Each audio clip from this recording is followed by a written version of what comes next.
Hi ಎಲ್ರಿಗೂ ನಮಸ್ಕಾರ. This is Sushmita ಕೀರ್ತಿ ಪ್ರಸಾದ್. ಇವತ್ತು ನಾವು ಒಂದೊಳ್ಳೆ ಜಾತ್ರೆಗೆ ಹೋಗ್ತಾ ಇದ್ದೀವಿ.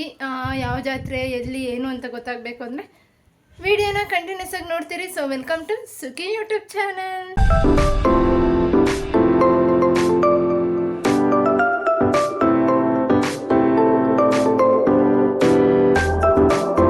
ಓಕೆ, ಎಲ್ಲರೂ ಆಲ್ರೆಡಿ ರೆಡಿಯಾಗಿ ಹೋಗಿ ಕೂತ್ಕೊಂಡ್ಬಿಟ್ಟಿದ್ದಾರೆ. ನಾನು ಮೊಬೈಲ್ನೇ ಮರ್ತುಬಿಟ್ಟಿದ್ದೆ, ಸೊ ಹಾಗಾಗಿ ಮೊಬೈಲ್ನ ತಗೊಂಡು ಹೋಗೋಣ ಅಂತ ಬಂದಿದ್ದೀನಿ. ಹಂಗೆ ಲಾಕ್ ಮಾಡಿಕೊಂಡು ನೋಡೋಣ. ಬೇಗ ಟೈಮ್ ಆಗೋಗಿದೆ, ಬೈತಾರೆ. ಸೊ ಇವಾಗ ನಾವು ಹೋಗ್ತಾ ಇರೋದು ಸೋಮನಹಳ್ಳಿ ಜಾತ್ರೆ. ಇದು ಕನಕಪುರ ಮೇನ್ ರೋಡಲ್ಲಿ ಬರುತ್ತೆ. ಮತ್ತು ಇದು ಮಾದಪ್ಪನ ಜಾತ್ರೆ ಆಗಿರುತ್ತೆ. ಸೊ ಇದು ಪ್ರತಿ ವರ್ಷ ಶಿವರಾತ್ರಿ ಟೈಮಲ್ಲಿ ನಡೆಯುತ್ತೆ. ನಾನು ಇದೇ ಮೊದಲನೇ ವರ್ಷ ಹೋಗ್ತಾ ಇರೋದು. ಸೊ ತುಂಬಾ ಎಕ್ಸೈಟಿಂಗ್ ಆಗಿದ್ದೀನಿ ಹೋಗೋದಕ್ಕೆ. ನೋಡಿ, ಇಲ್ಲಿಂದನೇ ಟ್ರಾಫಿಕ್ ಜಾಮ್ ಎಷ್ಟು ಸ್ಟಾರ್ಟ್ ಆಗೋಗಿದೆ. ಇನ್ನು ಅಲ್ಲಿ ಹೋಗಿ ಮುಟ್ಟೋ ಅಷ್ಟರಲ್ಲಿ ಎಷ್ಟೊತ್ತಾಗುತ್ತೋ ಏನೋ. ಈ ಪ್ರಕೃತಿ ಅನ್ನೋದು ಎಷ್ಟು ವಿಚಿತ್ರ ಅಲ್ವಾ. ಏಕೆಂದರೆ ಈ ಮರಗಳು ಮಾಮೂಲಿ ದಿನಗಳಲ್ಲಿ ಎಲೆ, ಹೂವು, ಕಾಯಿಗಳನ್ನೆಲ್ಲ ತುಂಬಿಕೊಂಡು ಎಷ್ಟು ಸುಂದರವಾಗಿ ಕಾಣಿಸ್ತಾ ಇರುತ್ತೆ. ಅದೇ ಈ ಬೇಸಿಗೆ ಬಂತು ಅಂದರೆ ಪ್ರತಿಯೊಂದು ಎಲೆನೂ ಉದ್ರಿ ಬರೀ ಖಾಲಿ ಮರ ಇರುತ್ತೆ. ಸೊ ಅದು ನೋಡೋಕ್ಕೂ ಒಂಥರ ಚೆಂದ ಕಾಣಿಸುತ್ತೆ. ಎಲ್ಲರಿಗೂ ಈ ಥರ ಎಲೆಕಾಯಿ ಇರೋದು ಇಷ್ಟ. ಆದರೆ ನಂಗೆ ಈ ಥರ ಒಣಗಿರೋ ಮರಗಳು ಅಂದರೆ ಅದ್ರ ರೆಂಬೆ ಕೊಂಬೆಗಳನ್ನ ನೋಡೋಕ್ಕೆ ತುಂಬಾ ಇಷ್ಟ ಆಗುತ್ತೆ. ಸೊ ಹಾಗಾಗಿ ಹೋದ ಕಡೆ ಎಲ್ಲ ಈ ಥರ ಮರಗಳೇನಾದರೂ ಖಾಲಿ ಮರಗಳು ಕಾಣಿಸ್ತಾ ಇದ್ದರೆ ಈ ಥರ ಕ್ಯಾಪ್ಚರ್ ಮಾಡ್ಕೊಳ್ಳೋದಂತೂ ನಾನು ಮರೆಯಲ್ಲ.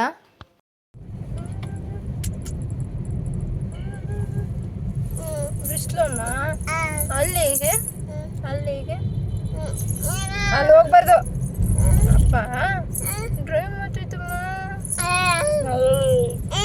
ಇಲ್ಲಿ ಟೋಲಲ್ಲಂತೂ ನಮಗಂತೂ ಸಾಕಾಗಿ ಹೋಗಿದೆ. ಏಕೆಂದರೆ ಲೋಕಲ್ ಅವ್ರಿಗೆ ಫ್ರೀ ಅಂತ ಹೇಳ್ತಾರೆ. ಬಟ್ ಅಲ್ಲಿ ಹೋಗಿ ವೆಯ್ಟ್ ಮಾಡೋ ಅಷ್ಟರಲ್ಲಿ ಸಾಕಾಗಿ ಹೋಗುತ್ತೆ. ಸೊ ಇವಾಗೇನೋ ಹೊಸ್ದಾಗಿ ಪಾಸ್ ಬೇರೆ ಬಿಟ್ಟಿದ್ದಾರಂತೆ. ಪಾಸ್ ಮಾಡಿಸ್ಕೊಂಡ್ರೆ ಫ್ರೀಯಾಗಿ ಹೋಗಿ ಬರ್ಬೋದಂತೆ. ಇಲ್ಲಾಂದರೆ ಒಂದು ಸೈಡ್ಗೆ 80ರಿಂದ 100 ರೂಪಾಯಿ ಚಾರ್ಜ್ ಮಾಡ್ತವ್ರಂತೆ. ಸೊ ಯಾರೆಲ್ಲ ಲೋಕಲ್ ಅವ್ರು ಇದ್ದೀರಾ, ಪ್ಲೀಸ್ ಬೇಗ ಪಾಸ್ ಮಾಡಿಸ್ಕೊಳ್ರಿ. ನೋಡಿ, ಇವಾಗ ಸೋಮನಹಳ್ಳಿ ಇದೆಯಲ್ಲ, ಆ್ಯಕ್ಚುಲಿ ಅಲ್ಲಿ ಹೋಗಬೇಕಿತ್ತು ನಾವು ಜಾತ್ರೆಗೆ, ಆ ಸೈಡಿಂದ ಹೋಗಬೇಕಿತ್ತು. ಬಟ್ ಏನು ಮಾಡೋದು, ಇವಾಗ ತುಂಬಾ ಟ್ರಾಫಿಕ್ ಇರುತ್ತೆ. ಸೊ ಹಾಗಾಗಿ ನಾವು ಇನ್ನೊಂದು ಏರಿಯಾ ಸೈಡ್ ಅಂದರೆ ನೆಟ್ಟಿಗೆರೆ ಸೈಡ್ ಹೋಗ್ತಾ ಇದ್ದೀವಿ. ಯಾಕೆಂದರೆ ಅದು ಸ್ವಲ್ಪ ಫ್ರೀಯಾಗಿರುತ್ತೆ. ಮತ್ತು ಅಷ್ಟೊಂದು ತೊಂದರೆ ಆಗಲ್ಲ. ಕಾರಲ್ಲಿ ಬೇರೆ ಅಲ್ವಾ ಹೋಗ್ತಾ ಇರೋದು. ಸೊ 2 ವೀಲರ್ ಅಂದರೆ ಹೆಂಗೆ ನುಗ್ಗಿ ಹೊಟ್ಟೋಗ್ಬೋದು. ಕಾರ್ ಆಗಿರೋದ್ರಿಂದ ಸ್ವಲ್ಪ ಪ್ರಾಬ್ಲಮ್ ಆಗುತ್ತೆ ಅಂದ್ಬಿಟ್ಟು ಸ್ವಲ್ಪ ದೂರ ಆದರೂ ಓಕೆ ಅಂತ ಈ ಥರ ಹೋಗ್ತಾ ಇದ್ದೀವಿ. ನೋಡಿ, ಹೋದ ಕಡೆ ಎಲ್ಲ ಡ್ರಮ್ ಹಿಡ್ಕೊಂಡು ನಿಂತವ್ರೆ. ನಾನೆಲ್ಲೋ ಪಾನಕಕ್ಕೆ ಅಂದ್ಕೊಂಡೆ, ಬಟ್ ಅದು ಕಸ ಹಾಕೋದಕ್ಕಂತೆ. ಇದೊಂಥರ ಚಂದ ಅನ್ನಿಸ್ತು. ಏಕೆಂದರೆ ಕೆಲಸ ಕಮ್ಮಿ ಆಗುತ್ತೆ ಮತ್ತು ನೇಚರು ಅಷ್ಟೇ ಹಾಳಾಗಲ್ಲ. ಬಟ್ ನಮ್ಮ ಜನಕ್ಕೆ ಎಷ್ಟು ಮಾಡಿದ್ರೆ ಏನೋ ಎತ್ಕೊಂಡು ಹೋಗೋದು. ಡ್ರಮ್ ಅಲ್ಲೇ ಇದ್ದರೂ ಕೂಡ ಪಕ್ಕದಲ್ಲೇ ಎಸಿತಾ ಇರ್ತಾರೆ. ಸೊ ಅಂಥವ್ರನ್ನಂತೂ ನಾವು ಚೇಂಜ್ ಮಾಡೋಕ್ಕಾಗೋದೇ ಇಲ್ಲ. ಒಂದು ಹೇಳಬೇಕು, ಊರಲ್ಲೂ ಅಂದರೆ ಅರಳಿಕಟ್ಟೆ ಇಲ್ಲ ಅಂಗಡಿ ಮುಂದೆ ಇಲ್ಲ ಮನೆ ಮುಂದೆ ಎಷ್ಟು ಮಜ್ಜಿಗೆ ಪಾನಕಗಳನ್ನ ಹಿಡ್ಕೊಂಡು ಕೂತಿದ್ರು ಗೊತ್ತಾ. ನಿಜ ನನಗೂ ಹೌದಾ ಇಷ್ಟೊಂದೆಲ್ಲ ಕೊಡ್ತಾರಾ ಅಂತ ಅನ್ನಿಸ್ತು. ಯಾಕೆಂದರೆ ಇವಾಗ ಬೇಸಿಗೆ ಆಗಿರೋದ್ರಿಂದ ಜನ ಏನು ಜಾತ್ರೆ ನೋಡಿಕೊಂಡು ದೇವ್ರನ್ನ ನೋಡಿಕೊಂಡು ಅಂದರೆ ಹೋಗ್ಬೇಕಾದ್ರೆ ಕೊಡಲ್ಲ, ಮಧ್ಯಾಹ್ನದ ಮೇಲೆ ಇಲ್ಲ ಜಾತ್ರೆ ಮುಗಿಸ್ಕೊಂಡೆಲ್ಲ ವಾಪಸ್ ಹೋಗ್ತಾ ಇರ್ತಾರಲ್ಲ, ಸೊ ಅಂಥವ್ರಿಗೆ ಕೊಡ್ತಾ ಇರ್ತಾರೆ. ಸೊ ಇದು ನೋಡಿ ಒಂಥರ ಖುಷಿ ಆಯಿತು. ನೋಡಿ ಎಷ್ಟು ಜನ. ದೇವಸ್ಥಾನದ ಹತ್ರ ಪಾರ್ಕಿಂಗ್ ಇಲ್ಲ. ಸೊ ಹಾಗಾಗಿ ಇಲ್ಲಿ ಪಾರ್ಕಿಂಗಿಗೆ ಅಂತಲೇ ಸ್ವಲ್ಪ ಜಾಗ ಮಾಡಿದ್ದಾರೆ. ಸೊ ಅಲ್ಲಿ ಪಾರ್ಕ್ ಮಾಡೋಕ್ಕೆ ಹೋಗ್ತಾ ಇದ್ದೀವಿ. ನೋಡಿ, ಈ ಸೈಡ್ ಕೂಡ ಪೆಂಡಲ್ ಹಾಕಿ ಅಲ್ಲಿ ಪ್ರಸಾದಕ್ಕೆಲ್ಲ ರೆಡಿ ಮಾಡ್ತಾ ಇದ್ದಾರೆ. ಇವಾಗ ಇದೆಲ್ಲ ಪಾರ್ಕ್ ಮಾಡಿ ನಾವು ದೇವಸ್ಥಾನದ ಕಡೆ ಹೊರಡ್ತಾ ಇದ್ದೀವಿ. ಸೊ ತುಂಬಾ ಬಿಸಿಲಿದೆ. ಎಷ್ಟಿದೆ ಟೈಮು? ಒಂದು 11 ಗಂಟೆ, 10:45 11 ಗಂಟೆ ಆಗಿದೆ. ಈ ಉರಿ ಬಿಸಿಲಲ್ಲೂ ನಡ್ಕೊಂಡು ಹೋಗ್ತಾ ಇರೋದು ನೋಡಿದ್ರೆ ನನಗಂತೂ ಮಾದಪ್ಪನ ಬೆಟ್ಟಕ್ಕೆ ನಡ್ಕೊಂಡು ಹೋದಂಗೆ ಫೀಲ್ ಆಗ್ತಾ ಇದೆ. ಹೋದೇನು ಜನ ಅಲ್ಲಿ ಮಾದಪ್ಪ ಅಲ್ಲಿ ಹತ್ರದಿಂದ ಬರೋ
ಇದು ಲಾಸ್ಟ್ ಟೈಮ್ ನಾನು ಹೊಸ ವರ್ಷದ ದಿನ ವ್ಲಾಗ್ನ ಬಿಟ್ಟಿದ್ನಲ್ಲ, ಸೊ ಅದರಲ್ಲಿ ತೋರಿಸಿದ್ನಲ್ಲ ಲಾಸ್ಟಲ್ಲಿ ಒಂದು ಮಾದಪ್ಪನ ದೇವಸ್ಥಾನಕ್ಕೆ ಹೋಗ್ತೀವಿ ಅಂತ. ಸೊ ಅದೇ ದೇವಸ್ಥಾನ ಇದು. ನೋಡ್ತಾ ಇದ್ದೀರಲ್ಲ ಎಷ್ಟು ಚೆನ್ನಾಗಿ ಜಾತ್ರೆ ಮಾಡ್ತಾ ಇದ್ದಾರೆ ಅಂತ. ಸೊ ಜಾತ್ರೆ ಆಗಿರೋದ್ರಿಂದ ಮಾಮೂಲಿ ಅಂಗಡಿಗಳೆಲ್ಲ ಹಾಕ್ಕೊಂಡು ಆ ಚಿಕ್ಕ ಪುಟ್ಟ ದೇವಸ್ಥಾನಗಳಿದೆ ಅಕ್ಕಪಕ್ಕ, ಅಲ್ಲೂ ಕೂಡ ಈ ಪೂಜೆ ಸಾಮಾನೆಲ್ಲ ಇಟ್ಕೊಂಡು ಜಾತ್ರೆಗೆ ಏನೇನು ಬೇಕೋ ಎಲ್ಲ ವ್ಯವಸ್ಥೆ ಮಾಡ್ಕೊಂಡ ಇದ್ದಾರೆ. ಇವಾಗ ದೇವರು ಕೊಂಡ ನುಗ್ಗುತ್ತಂತೆ, ಸೊ ಹಾಗಾಗಿ ಎಲ್ಲ ವೆಯ್ಟ್ ಮಾಡ್ತಾ ಇದ್ದಾರೆ. ಯಪ್ಪ ಏನು ಜನ ಅಂತೀರಾ ಆ ಉರಿ ಬಿಸಿಲಲ್ಲೂ. ಸ್ವಾಮಿ ಭಗವಂತ, ನಮಗಂತೂ ಸಾಕಾಗೋಯ್ತು. ಅಷ್ಟು ಜನ ನೂಕಾಡ್ತಾರೆ. ಏಕೆಂದರೆ ಅಲ್ಲಿ ಕೊಂಡ ನುಗ್ಗೋ ಟೈಮ್ ಇದು ದೇವರು. ಸೊ ಹಾಗಾಗಿ ಜನ ತುಂಬಾ ತುಂಬ್ಕೊಂಡ್ಬಿಟ್ಟಿದ್ರು. ಬಟ್ ಪಾಪು ಇದ್ದಿದ್ದರಿಂದ ನಮ್ಮ ಯಜಮಾನ್ರು ಮುಂದೆ ಕರ್ಕೊಂಡು ಹೋಗ್ತಾನೆ ಇರಲಿಲ್ಲ. ಬಟ್ ನಾನು ಬಂದು ನೋಡೋಣ, ಯಾವತ್ತೂ ನೋಡಿಲ್ಲ ಅಂದರೆ ಬೇಡ ಇಲ್ಲೇ ನಿಂತ್ಕೊಂಡು ನೋಡೋಣ ಅಂತ ಅಲ್ಲೇ ನಿಲ್ಲಿಸ್ಕೊಂಡ್ಬಿಟ್ರು. ಅಷ್ಟು ಜನ ರಶ್ ಇದ್ದರು. ಅಲ್ಲಿ ಕೊಂಡ ಹಾಯೋದನ್ನು ನಾನು ಕ್ಯಾಪ್ಚರ್ ಮಾಡೋಕ್ಕಾಗಲಿಲ್ಲ, ನಿಮಗೆ ಗೊತ್ತು ದೂರ, ಮತ್ತು ಅಷ್ಟು ಮೇಲಿಂದ ಕ್ಯಾಪ್ಚರ್ ಮಾಡೋಕ್ಕಾಗಲ್ಲ. ಸೊ ಹಾಗಾಗಿ ಅದರದ್ದೊಂದು ಕ್ಲಿಪ್ಪಿಂಗ್ ಸಿಕ್ತು ನನಗೆ, ಅದನ್ನು ಇಲ್ಲಿ ಸೈಡಲ್ಲಿ ನಾನು ಆ್ಯಡ್ ಮಾಡಿರ್ತೀನಿ. ಸೊ ನಿಜ ಎಷ್ಟು ಪವರ್ಫುಲ್ ಅಂತ ಹೇಳ್ಬೋದು ಗೊತ್ತಾ. ಯಾಕೆಂದರೆ ಬೇರೆ ಕಡೆ ಎಲ್ಲ ಓಡ್ಬಿಡ್ತಾರೆ, ಬಟ್ ಇದರಲ್ಲಿ ಒಬ್ಬರೇ ಪೂಜಾರಪ್ಪ ಅನಿಸುತ್ತೆ, ಇಲ್ಲ ಅವ್ರು ದೇವ್ರು ಬರೋರು ಅನಿಸುತ್ತೆ. ಜೈ ಜೈ. ಅವರು ನಡ್ಕೊಂಡೇ ಹೋಗ್ತಾ ಇದ್ದಾರೆ. ನಿಜ ನೋಡ್ಬಿಟ್ಟು ನನಗೆ ಶಾಕೇ ಆಗೋಯ್ತು. ಬೇರೆ ಕಡೆ ಎಲ್ಲ ಓಡೋದು ನೋಡಿದ್ದೀನಿ, ಬಟ್ ಇವ್ರು ನಡ್ಕೊಂಡೇ ಹೋಗ್ತಾ ಇದ್ರು. ಜೈ ಜೈ ಅಲ್ಲಮ್ಮ, ಉಗೆ ಉಗೆ ಅನ್ನು, ಉಗೆ ಉಗೆ. ಸೊ ಅಲ್ಲಿ ನೋಡಿ ಮರದ ಮೇಲೆಲ್ಲ ನಿಂತ್ಕೊಂಡು ಜನ ಹೆಂಗೆ ನೋಡ್ತಾ ಇದ್ದಾರೆ. ಈ ಕಡೆ ನೋಡಿದ್ರೆ ಕಾಂಪೌಂಡ್ ಮೇಲೆ ಮತ್ತು ಮರಗಳ ಮೇಲೆ, ಗಾಡಿಗಳ ಮೇಲೆ, ಎಲ್ಲದ್ರ ಮೇಲೂ ಜನ ನಿಂತ್ಕೊಂಡು ನೋಡ್ತಾಯಿದ್ರು. ಬಟ್ ಇಂಥ ಟೈಮಲ್ಲಿ ಎಲ್ಲರೂ ಸ್ವಲ್ಪ ಹುಷಾರಾಗಿರಿ. ಅಲ್ಲೂ ಅಷ್ಟೇ ಪೊಲೀಸರು ತುಂಬಾ ಅನೌನ್ಸ್ಮೆಂಟ್ ಮಾಡ್ತಾಯಿದ್ರು. ಇಲ್ಲಿ ನೋಡಿ ಒಬ್ಬರು ನನ್ನ ಕಣ್ಣಿಗೆ ಕಾಣಿಸಿದ್ರು. ಏನು ಅಂದರೆ ಅಲ್ಲಿ ನೋಡಿ ಅವ್ರ ಫ್ರೆಂಡ್ನ ಅವ್ರು ಎತ್ಕೊಂಡು ಕೊಂಡ ತೋರಿಸ್ತಾ ಇದ್ದಾರೆ. ನಿಜ ಎಷ್ಟು ಗ್ರೇಟ್ ಅನ್ನಿಸ್ತು ಗೊತ್ತಾ ನನಗೆ. ನೋಡಿ ಅವ್ರು ನೋಡ್ತಾ ಇಲ್ಲ, ಬಟ್ ಅವ್ರ ಫ್ರೆಂಡ್ನ ಅವ್ರ ಹೆಗಲ ಮೇಲೆ ಎತ್ಕೊಂಡು, ಚಿಕ್ಕ ಮಕ್ಕಳನ್ನ ಎತ್ಕೊಳ್ಳೋದು ನೋಡಿದ್ದೀನಿ, ಬಟ್ ಅವ್ರ ಫ್ರೆಂಡ್ನ ಹೆಗಲ ಮೇಲೆ ಎತ್ಕೊಂಡು ಕೊಂಡ ತೋರಿಸ್ತಾ ಇದ್ದಾರೆ. ನಿಜ ನಂಗೆ ಇದಂತೂ ಸ್ವಲ್ಪ ಗ್ರೇಟ್ ಅನ್ನಿಸ್ತು. ಇಡೀ ಜಾತ್ರೆಯಲ್ಲಿ ಇದೊಂದು ನನಗೆ ನೋಡಿ ತುಂಬ ಖುಷಿ ಆಯಿತು. ಫ್ರೆಂಡ್ಶಿಪ್ಗೆ ಎಷ್ಟು ಬೆಲೆ ಕೊಡ್ತಾರೆ ಅಂತ. ಅಣ್ಣ ತಮ್ಮನ ಫ್ರೆಂಡ್ಸೋ ಗೊತ್ತಿಲ್ಲ, ಬಟ್ ಫ್ರೆಂಡ್ಸೇ ಅನಿಸುತ್ತೆ ಅವ್ರನ್ನ ನೋಡಿದ್ರೆ. ಇವಾಗ ಕೊಂಡ ಎಲ್ಲ ನೋಡಿಕೊಂಡು ಪ್ರಸಾದ ತಿನ್ನೋಕೆ ಹೋದ್ವಿ. ಇಲ್ಲೊಂದು ಕಡೆ ಪ್ರಸಾದ ಹಂಚ್ತವ್ರೆ, ಇಲ್ಲೂ ಒಂದು ಕಡೆ ಹಂಚ್ತವ್ರೆ, ಅಲ್ಲಿ 2 ಕಡೆ ಹಂಚವ್ರೆ, ಅಲ್ಲಿ 2 ಕಡೆ. ಎಷ್ಟು ಕಡೆ ಕೊಡ್ತವ್ರೆ ಪ್ರಸಾದ? ಇಸ್ಕೋ. ಏನಮ್ಮ ಬಲೂನ ಇಸ್ಕೊಳ್ಳೋಣ, ಇದು ಬಂಗಾರ ಹೋಗ್ಬೇಕಾದ್ರೆ ಬಲೂನ್ ಅಂತ್ಕಣೋ. ನೋಡಿ ನನ್ನ ಮಗ ಇಲ್ಲ, ಅವ್ರ ಹಳೆ ಹುಡುಗಿತ್ತು, ಸಾರಿ ನನ್ನ ಗಂಡ ಇಲ್ಲ, ಹಳೆ ಹುಡುಗಿರೆಲ್ಲ ಬರ್ತಾರೆ ಅಂದ್ಬಿಟ್ಟು ಶೋಕಿಗೆ ನಿಂತಿದ್ದ ಅಂತ ಗೊತ್ತಾಗ್ಲಿ ಅಂದ್ಬಿಟ್ಟು ಪರ್ಸ್ ಹಿಡ್ಕೊಂಡು ನಿಂತ್ಕೊಂತ ನಿಲ್ಸಿದ್ದೀನಿ. ನನ್ನ ಗಂಡ ಇವತ್ತು ತುಂಬಾ ಹ್ಯಾಂಡ್ಸಮ್ ಆಗಿ ಕಾಣಿಸ್ತವ್ರೆ. ಅವ್ರ ಹುಡುಗಿರೆಲ್ಲ ಬರ್ತಾರೆ, ಹಳೆ ಹುಡುಗಿರು ಅಂತ. ಸರ್ಚ್ ಮಾಡ್ತಾವ್ರೆ ಎಲ್ಲ ಕಡೆನೂ. ಮಾಡಿಸ್ತೀನಿ ಸರ್ಚು. ಏಯ್ ಇವಾಗ ಮೇಯ್ನ್ ಪ್ರಸಾದ ತಿನ್ನಕ್ಕೆ ಬಂದಿದ್ದೀವಿ. ಆಗಲೇ ಎಲ್ಲ ತಟ್ಟೆಲಿ ಕೊಡ್ತಾ ಇದ್ದಿದ್ದು ಮಾಮೂಲಿ ಒಂದು ಬಾತು ಇಲ್ಲ ಮೊಸರನ್ನ, ಮಜ್ಜಿಗೆ, ಪಾನಕ ಈ ಥರ ಕೊಡ್ತಿದ್ರು. ಬಟ್ ಪ್ರಾಪರಾಗಿ ಮುದ್ದೆ ಊಟ ಕೊಡ್ತಾರೆ ಇಲ್ಲಿ, ಏನೋ ಜಾತ್ರೆಗೋಸ್ಕರ. ಸೊ ಹಾಗಾಗಿ ಇವಾಗ ಊಟಕ್ಕೆ ಕೂತಿದ್ದೀವಿ. ಎಷ್ಟು ಚೆನ್ನಾಗಿ ಎಷ್ಟು ಸಿಸ್ಟಮಾಗಿ ಬಡಿಸ್ತಾಯಿದ್ರು ಗೊತ್ತಾ. ಪ್ರತಿಯೊಬ್ಬರಿಗೂ ಮಾಮೂಲಿ ಮದುವೆ ಟೈಮಲ್ಲಿ ಹಾಕ್ತಾರಲ್ಲ ಆ ಥರ ಪ್ರತಿಯೊಬ್ಬರಿಗೂ ನೋಡಿ ಈ ಥರ ಎಲೆ ಹಾಕಿ ಒಂದೊಂದು ವಾಟ್ರ್ ಕ್ಯಾನ್ ಕೊಟ್ಟು. ಯಾಕೆಂದರೆ ಜಾತ್ರೆ ಟೈಮಲ್ಲಿ ಜನ ಜಾಸ್ತಿ ಇರ್ತಾರೆ ಅಂದ್ಬಿಟ್ಟು ಹೆಂಗೋ ಏನೋ ನೀರು ಕುಡ್ಕೊಳ್ಳಿ, ಯಾವುದೋ ಕುಡ್ಕೊಳ್ಳಿ ಅಂತ ಬಿಟ್ಬಿಡ್ತಾರೆ ಜನ ಇದ್ದರೆ. ಬಟ್ ಇಲ್ಲಿ ಹಂಗೆ ಮಾಡಿಲ್ಲ, ಪ್ರತಿಯೊಬ್ಬರಿಗೂ ಬಿಸ್ಲರಿ ವಾಟರ್ ಕೊಟ್ಟು, ಊಟದಲ್ಲಿ ಕೋಸಂಬರಿ ಹಾಕಿದ್ರು, ಹುಳ್ಳಿಕಾಯಿ ಪಲ್ಯ ಹಾಕಿದ್ರು, ಮತ್ತು ಕಾಳ್ದು ಗೊಜ್ಜು ಅಂದರೆ ಕಾಳು ಸಾಂಬಾರು ಮಾಡಿ ಮುದ್ದೆ ಹಾಕಿದ್ರು. ಇದು ಮಾದಪ್ಪನಿಗೆ ತುಂಬ ಇಷ್ಟ. ಸೊ ಹಾಗಾಗಿ ಮುದ್ದೆ ನಾನೇನು ಇಡಿಸ್ಕೊಂಡಿಲ್ಲ, ನಮ್ಮ ಯಜಮಾನ್ರಲ್ಲೇ ಸ್ವಲ್ಪ ತಿಂತೀನಿ ಅಂದ್ಬಿಟ್ಟು ವೇಸ್ಟ್ ಮಾಡೋದು ಬೇಡ ಅಂತ ಕೊಟ್ಬಿಟ್ಟೆ. ಸೊ ಸ್ವಲ್ಪ ಚಿಪ್ಸ್ ಹಾಕಿದ್ದಾರೆ ಬ್ಯಾಟ್ದು. ಈ ಬ್ಯಾಟ್ ಚಿಪ್ಸ್ ಇದ್ದಿದ್ದರಿಂದ ನನ್ನ ಮಗನ ಇವತ್ತು ನಾನು ಮ್ಯಾನೇಜ್ ಮಾಡಿದೆ. ಇಲ್ಲಾಂದಿದ್ರೆ ದೇವರಣೆ ಅವ್ನು ನನ್ನನ್ನು ಊಟ ಮಾಡೋಕ್ಕೆ ಬಿಡ್ತಾನೆ ಇರಲಿಲ್ಲ. ಸೊ ನನ್ನ ತಟ್ಟೆಲಿ ಇದ್ದಿದ್ದು, ನಮ್ಮ ಯಜಮಾನ್ರ ತಟ್ಟೆಲಿ ಇದ್ದಿದ್ದು ಎಲ್ಲ ಅವನೇ ತಿನ್ಕೊಂಡ. ಮೇಯ್ನ್ ಬಂತು ನೋಡಿ ಇಲ್ಲಿ ರವೆ ಗಂಜಿಗೆ ಬೂಂದಿ ಹಾಕ್ಕೊಡೋದು. ಸೊ ಇದಂತೂ ಮಿಸ್ ಮಾಡೋದೇ ಇಲ್ಲ ಮಾದಪ್ಪನ ಜಾತ್ರೆಯಲ್ಲಿ ಯಾರೂ. ಸೊ ಇವಾಗ ಭರ್ಜರಿಯಾಗಿ ಹೊಟ್ಟೆ ತುಂಬ ಊಟ ಮುಗಿಸ್ಕೊಂಡು ಜಾತ್ರೆನ ನೋಡೋಣ ಅಂತ ಹೋಗ್ತಾ ಇದ್ದೀವಿ. ಶಾಪಿಂಗ್ ಏನು ಅಷ್ಟೊಂದು ಮಾಡಿಲ್ಲ, ಮಾಮೂಲಿ ಇದ್ದಿದ್ದೆ ನಮ್ಮದು ಕತೆ. ಶಾಪಿಂಗ್ ಏನು ಮಾಡಿಲ್ಲ. ಸೊ ಪಾಪು ತುಂಬ ಅಂದರೆ ತುಂಬಾ ಹಠ ಮಾಡ್ತಿದ್ದ ಅಲ್ಲಿ ಬಲೂನ್ಗೋಸ್ಕರ. ನಾನಂತೂ ಖಂಡಿತವಾಗಿ ಹೇಳ್ಬಿಟ್ಟಿದ್ದೆ, ಏನು ಬಲೂನ್ಗೆ ದುಡ್ಡು ಸುರಿಬೇಡಿ ಅಂತ, ಯಾಕೆಂದರೆ 5 ನಿಮಿಷನೂ ಇರಲ್ಲ. ಸೊ ಹಾಗಾಗಿ ಕೊಡಿಸ್ಬೇಡಿ ಅಂತ ನಾನು ತುಂಬಾ ಹೇಳಿ ಕರ್ಕೊಂಡೋಗಿದ್ದೆ. ಹ್ಞೂ ಅಂದರು. ಬಟ್ ನನ್ನ ಮಗ ಕೇಳಬೇಕಲ್ವಾ. ನಾನು ಈ ಕಡೆ ಏನೋ ನೋಡ್ತಿದ್ರೆ ಅವನು ಮೆಲ್ಲಗೆ ಅವ್ರ ಅಪ್ಪನ ಕರ್ಕೊಂಡೋಗಿ ನೈಸ್ ಮಾಡಿ ಆಲ್ರೆಡಿ ಬಲೂನ್ನ ಕೊಡಿಸ್ಕೊಂಬಿಟ್ಟಿದ್ದ.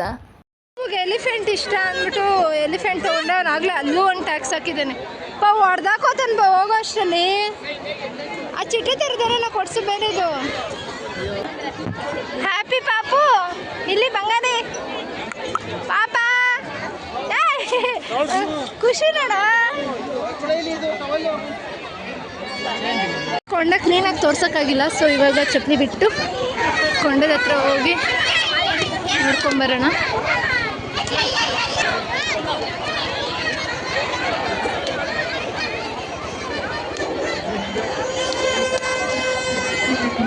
ಎಲ್ಲರೂ ಪೂಜೆ ಮಾಡ್ತಾ ಇದ್ದಾರೆ ಇಲ್ಲಿ. ಬಿಸಿ ಬಿಸಿ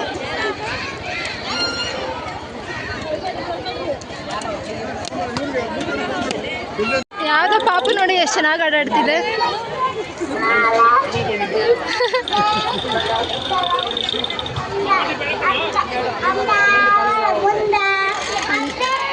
ಓ ಅಂದಾವರೆ ಮುಂದಾವರೆ ಸಾಂಗು.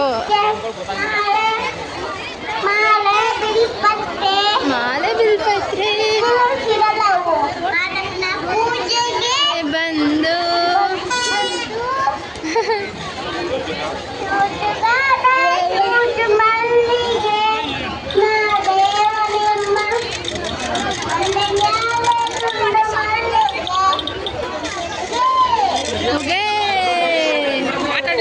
ನಿಜ ಇವತ್ತು ತುಂಬಾ ಖುಷಿ ಆಯಿತು. ಏಕೆಂದರೆ ಪಾಪುಗೆ ಮಾದಪ್ಪನ ದರ್ಶನ ಹತ್ರದಿಂದ ಸಿಕ್ತು, ಅವ್ರ ಆಶೀರ್ವಾದ ಸಿಕ್ತು ಅಂತ ನನಗೆ ಅನ್ನಿಸ್ತು.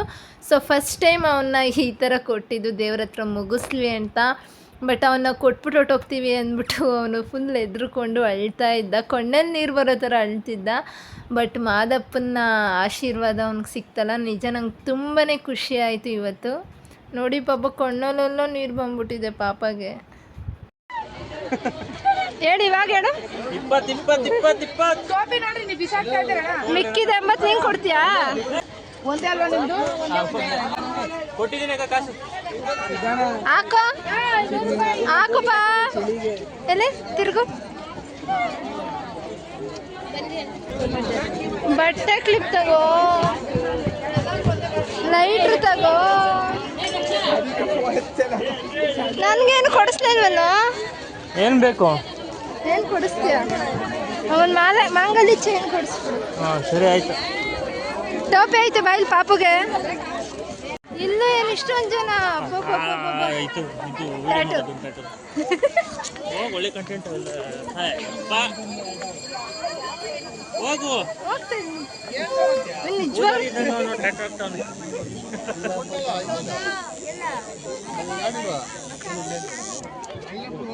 ಎಷ್ಟಣ್ಣ ಇಂಚು? ಎಷ್ಟು ಅಕ್ಷರ ಬಂದು 100 ರೂಪಾಯಿ. ಹಾಂ ಏನಾಗಬೇಕು ಹೇಳಿ. ಅಕ್ಷರ 100 ರೂಪಾಯಿ ಅಂತೆ.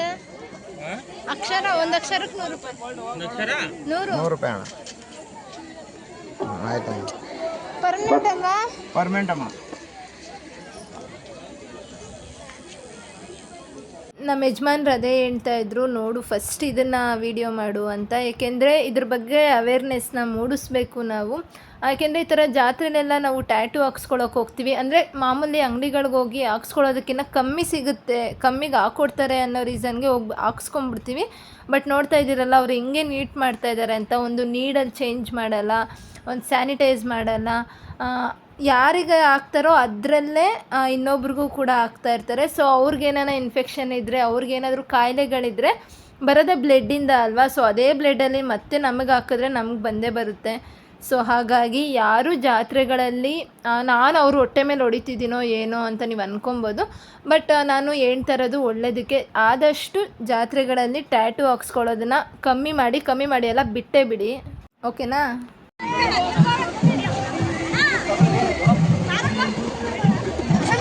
ಎಲ್ಗೋಯ್ತೀಯಾ?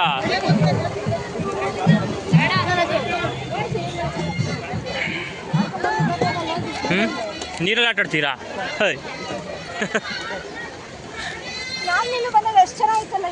ಹಾಂ ಹೌದು ಸೂಪರ್.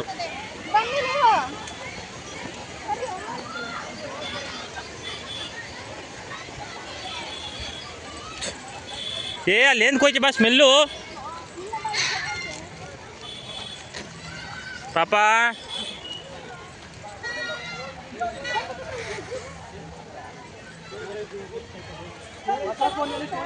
ಹಾಂ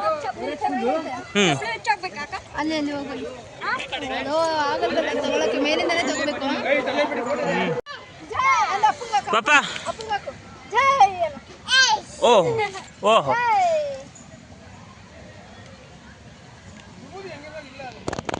ಪಾಪ ಪಾಪ ಅಪ್ಪ ಜೈ ಹ್ಯಾಪಿ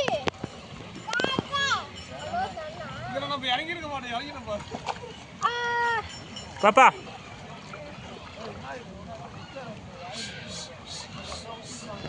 ಹೆವಿ ಕೋಲ್ಡ್ ಇದೆ ನೀರು ಗೊತ್ತಿರೋ ಏನು ನಡಿ ಏಯ್ ಬರ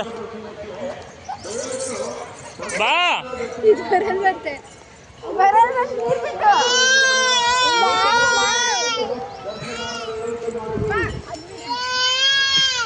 ಮಾ ಇಲ್ಲಿ ಪಾಪ ಮಕ್ಕ ತೋರ್ಸೋ ಒಂದು ಪಾಪ ಪಾಪ ಬೇಕಂತ ಅವನಿಗೆ ನಡಿ ನೀನು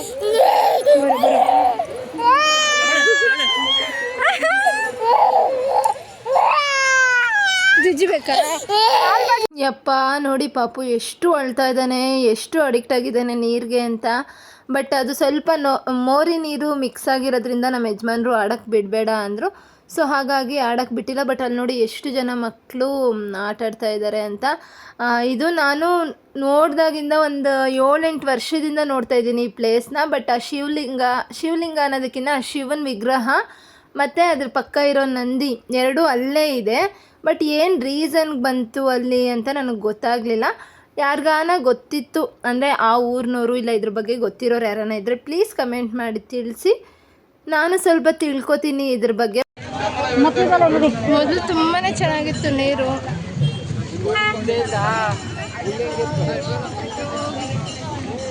ಮಾಮಿ ತಪ್ಪಡಪ್ಪ ಅಪ್ಪ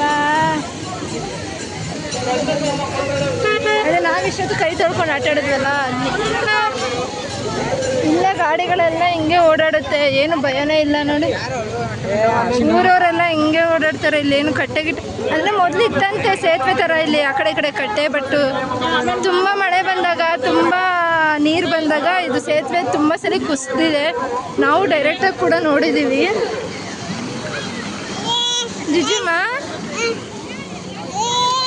ಅಲ್ಲ ನನ್ನ ಅತ್ತೆ ಅಲ್ಲಮ್ಮ ಇನ್ನೂ ಜನ ನೋಡಿಯಪ್ಪ ಮಧ್ಯಾಹ್ನ ಉರಿ ಬಿಸಿಲಿದೆ ಇನ್ನೂ ಜನ ಬರ್ತಾನೆ ಅವರೇ ಹೋಗ್ತಾನೆ ಅವರೇ ಇಲ್ಲೂ ಒಂದು ಕಡೆ ಊಟ ಆಗ್ತಾ ಇದ್ದಾರೆ ಇಲ್ಲ ಮಾಮೂಲಿ ಎಷ್ಟು ಚೆನ್ನಾಗಿದೆ ನೋಡಿ ಡಿಸೈನು ನಮ್ಮ ಯಜಮಾನ್ರೇನಾದ್ರು ಪಾ ಕರಿಯಮ್ಮ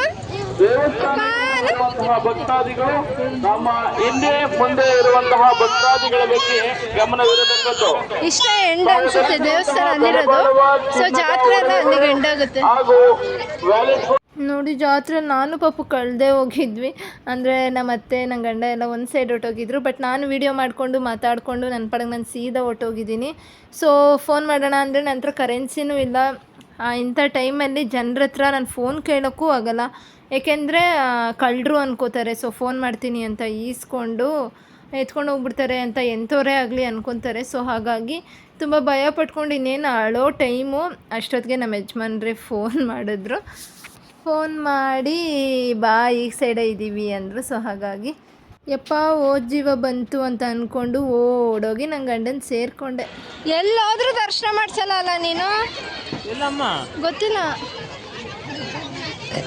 ಏನು ಈ ರಶಲ್ಲಿ ಏನು ದರ್ಶನ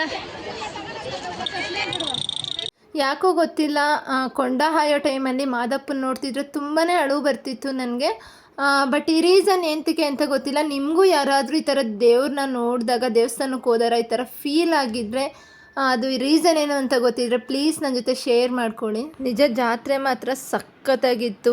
ಮನಸ್ಫೂರ್ತಿ ಖುಷಿ ಆಯಿತು ನನಗೆ. ಏಕೆಂದರೆ ಮಾದಪ್ಪನ ಅಷ್ಟು ಚೆನ್ನಾಗಿ ದರ್ಶನ ಮಾಡಿದ್ವಿ ನಾವು. ಎಷ್ಟು ಮುದ್ದಾಗಿತ್ತು ಗೊತ್ತಾ ಮಾದಪ್ಪ. ನಿಜ ಅದಕ್ಕೆ ಅನಿಸುತ್ತೆ ಮುದ್ದು ಮಾದಪ್ಪ ಅನ್ನೋದು. ದೃಷ್ಟಿ ಆಗಬಾರ್ದು ಅಂತ ದೃಷ್ಟಿ ಮಚ್ಚೆ ಬೇರೆ ಇಟ್ಟಿದ್ರು ದೇವ್ರಿಗೆ. ನಿಜ ತುಂಬಾ ಖುಷಿ ಆಯಿತು ಜಾತ್ರೆ ನೋಡಿ. ಭಗವಂತ ಕಾರ್ ಫುಲ್ ದಗ ದಗ ದಗ ದಗ ಅಂತ ಸುಡ್ತಾ ಐತೆ. ಇವತ್ತು ಮುಗಿಯಲ್ಲ ಈ ಜಾತ್ರೆ ಅನಿಸುತ್ತೆ. ಎಷ್ಟಾಗಿದೆ ಟೈಮು? 1:15. ಎಷ್ಟು 9:15 ಬಂದವರಾ? 10:15. 10:15 ಬಂದವರು. 1:15 ಆಯಿತು. ಭರ್ಜರಿ ಊಟ ಆಯಿತು.